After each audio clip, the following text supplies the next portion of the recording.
Hey there, everyone. This is Andrew Snorton with Creative Community Solutions. And as you know, on the press and media end, we get a chance to cover a wide range of topics from community and nonprofits, arts and entertainment, government related, sports related, and of course, one of my favorites when I get a chance to talk with a fellow author. To make sure to stay connected, visit us on the web at asnortonccs.com. Click on the menu for articles and coverage, and you will find it here. Make sure to add Creative Community Solutions LLC on Facebook and YouTube, Ace Norton CCS on Instagram and Twitter. And if you're on LinkedIn as well as Medium, you will find our article with any of these video snippets in here. And I tell you what, like I said before, I'm a published author and we're always working on something. But when you get a chance to connect with an author who has been working and seeing their work come to fruition, you have to commend, applaud, encourage. So I'm so excited to have fellow author and all that and then some, Mr. Eric Blanks, joining us. Eric, how are you doing this evening? I'm doing great. And yourself? Hey, doing great. And thank you for carving out time, in your schedule to talk with us. Before we dive in on your book and other work, give us a little point of reference where you are from and where you're currently based out of. Okay, I'm originally from Jackson, Mississippi. I graduated from the University of Southern Mississippi with a Bachelor's of Science in Computer Science in 2000. So after graduation, I moved to Atlanta in 2000, and I've been here ever since. Hey, great. Now, beyond your background work in technology, you've got your share of moving parts. Share with us a little bit about the professional moving parts as well as your community moving parts, because you kind of have your hands in a number of really positive things. So walk through that with us. Yeah, so my father was a science teacher, and he also had a plethora of side hustles too. So he was a videographer, a photographer, and heavily into school and education. So I basically absorbed all of that. Like I said, I have a bachelor's of science, and I I picked up photography and video as well. So I actually started a media company in about 2003. And, I do that in parallel to some things in IT as well as I'm real big in health. So I picked up a couple of certifications um, in health coaching, herbalist, and nutrition. So I'm kind of a jack of all trades.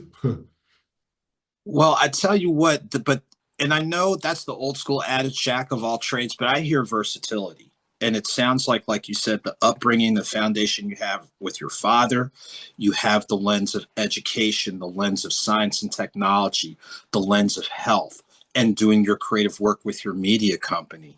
So where people would say jack of all trades, master of none, I would kind of politely disagree and say that here is someone who's versatile. And it's like you move a little bit quicker and a little bit more effectively than when the wind blows. So it's like, hey, you've got some great things going on.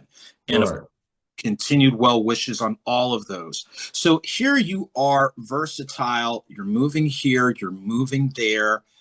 What would you say was the impetus or the catalyst for you to be like, you know what, adding not just the title of author, but coming up with a work that would leave an impact? Like, walk us through that process.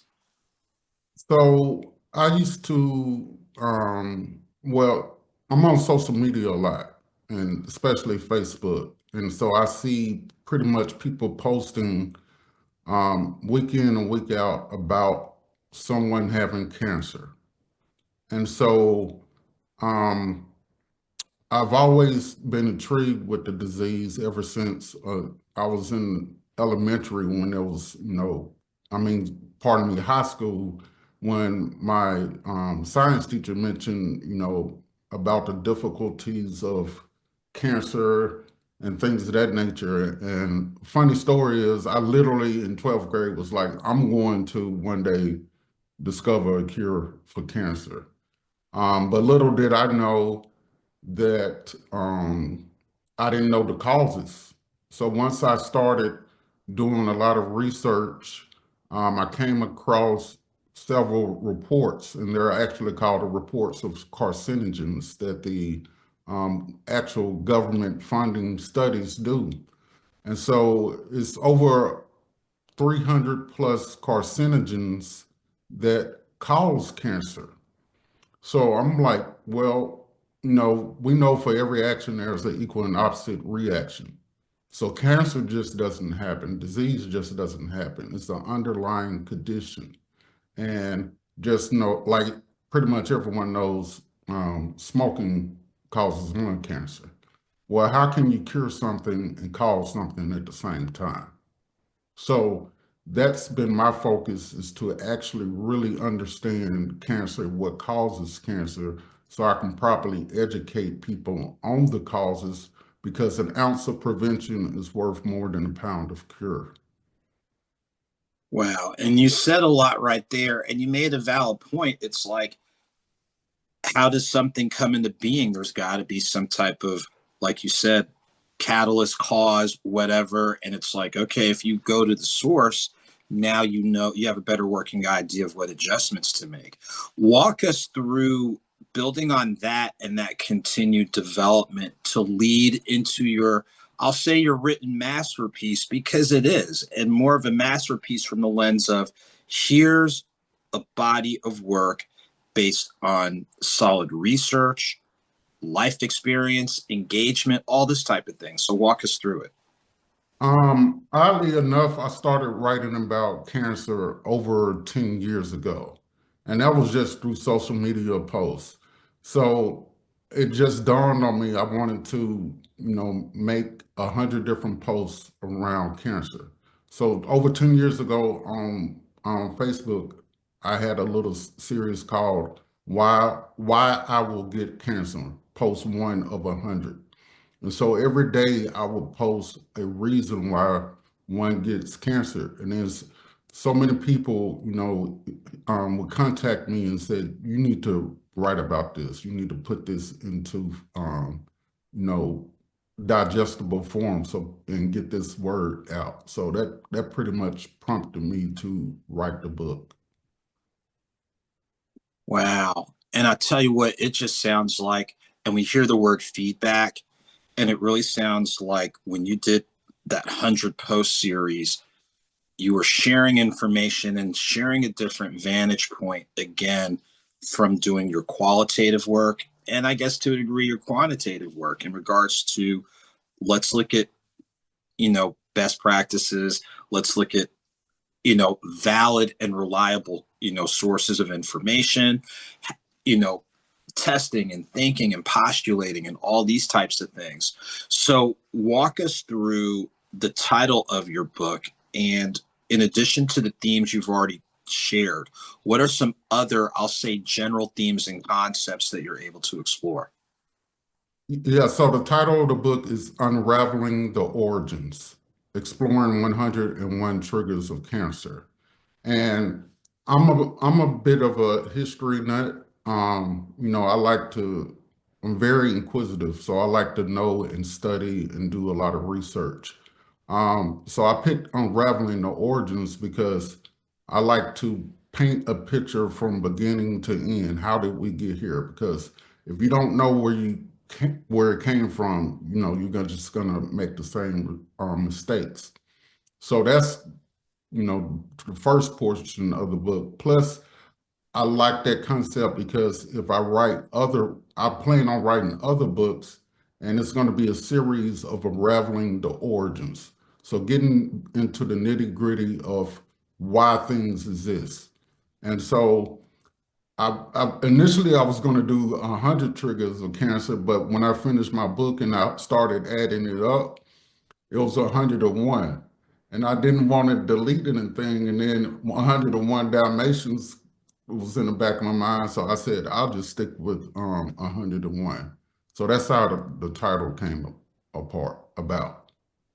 And I'm glad you shared, the logic and rationale behind it. And another thing, which I really appreciate what you're saying and doing.